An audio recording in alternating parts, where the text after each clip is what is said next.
દરિયો ખેડવા પર રોક, જાણો કેમ રોક લગાવી માછીમારી પર।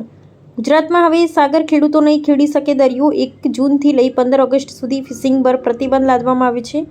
જળચર સંપત્તિના સંવર્ધન સરકારે આ નિર્ણય લીધો છે। ગુજરાતના સાગરપુત્રો અને માછીમારો માટે મત્સ્ય વિભાગ દ્વારા જાહેર કરાયેલા પરિપત્રમાં ચોમાસાની ઋતુ અને માછલીઓના પ્રજનન તેમજ સંવર્ધન કાળ અને ધ્યાનમાં રાખી પશ્ચિમી દરિયાઈ કાંઠા પર દરિયો ખેડવા પર પ્રતિબંધ લાદવામાં આવ્યો છે। મત્સ્ય વિભાગ દ્વારા આ અંગે સત્તાવાર પરિપત્ર બહાર પાડી તમામ માછીમારોને સૂચિત કરવામાં આવ્યા છે કે સરકારી જાહેરનામા અનુસાર આંતરરાષ્ટ્રીય પારદર્શક અને જળસીમા વિસ્તારમાં માછીમારી ન કરવા પર કુલ 61 દિવસનો સંપૂર્ણ પ્રતિબંધ રહેશે। આ વાર્ષિક ફિશિંગ પ્રતિબંધ પર આગામી 1 જૂનથી શરૂ થશે અને 15 ઓગસ્ટ સુધી અમલમાં રહેશે।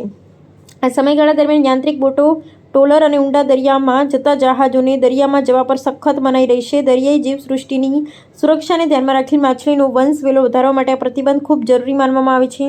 પોલીસ અને મત્સ્ય વિભાગની વોચ રહેશે અને આ વિભાગની ચેતવણી આપી છે કે જો કોઈ પણ માછીમારી કે બોટ ચાલક આ સરકારી આદેશનો ભંગ કરી દરિયામાં જશે તો તેની સામે ગુજરાત મત્સ્ય ઉદ્યોગ કાયદા હેઠળ કડક અને દંડનીય કાર્યવાહી કરવામાં આવશે તેમજ તેમની બોટને જપ્ત કરી લેવામાં આવશે। રિપોર્ટર ફારૂક બિલખી।